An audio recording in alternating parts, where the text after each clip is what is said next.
I'm Carleigh Davis. I'm an assistant professor in the English and Technical Communications department. Students usually call me Dr. Davis.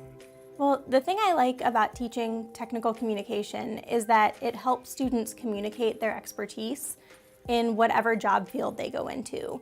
So you can go out in the world and be the best engineer or the best chemist or the best social worker, and nobody really knows that until you can get that information to your audience or to the people that need it in a way that's going to help them.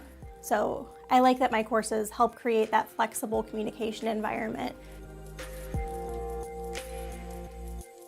You know, you hear writing class and you think, oh, this person's going to be all over my grammar, or I don't really want to write a lot of long papers. That's what I hear. And technical writing is not really about long papers or essays or things like that. We're focused on really practical, industry-based or professionally based kinds of communication.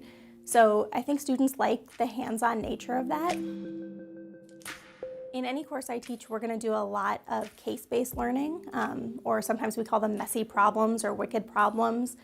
It's heavily situational. Right? So we don't do things that are really artificial or things that are written just for me as your teacher. We're going to do things that have real audiences out in the world, real corporate situations that you have to engage with. And for that reason, that's where a lot of those multiple options for right answers come about. I try to keep a lot of the work in the classroom space. So you don't go home with pages and pages to write or a ton of reading to do.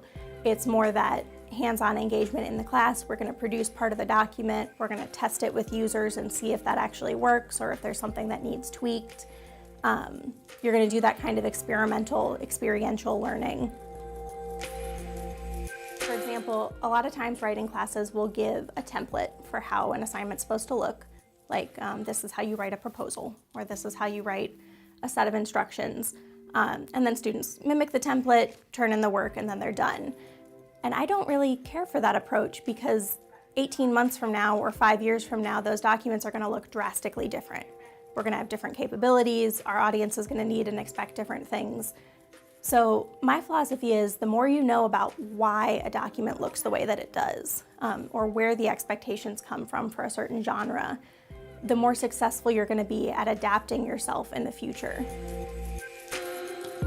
Well, most of my research is in social media movements, and that's obviously a big public communication tool, and it's even becoming a big academic communication tool as well. So just kind of staying active in those communities, being aware of the tools that are out there. I do have an English background, so I have kind of your classic English undergraduate degree. And then I got into a little bit of study in how writing is usually taught. So if you've taken the freshman composition courses, a lot of my background is in that. But then in my graduate work, I got into a lot of scientific writing, and especially communicating among academic scientists. So things like complex journal articles, conference presentations, things like that.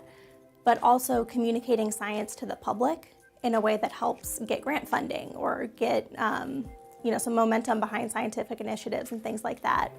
So I think the dynamic between those two, the just drastic differences between how it looks to write for a fellow engineer or a fellow chemist versus how to write for the politician or the grassroots organization that's going to get momentum behind your project is something that I just find fascinating, and I love doing that kind of work, especially because it changes constantly, right? It's never the same.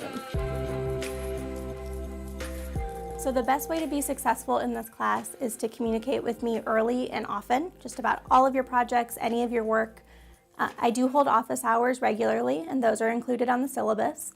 But one thing I want to draw your attention to is we can do those office hours in person, or we can do them via Skype, or we can do a different kind of electronic setup where we're in a Google Doc together and kind of using that chat feature to talk about your work and going really in depth on something in particular that you're working on in the moment. So any of those options that you feel comfortable with, please feel free to get in touch with me.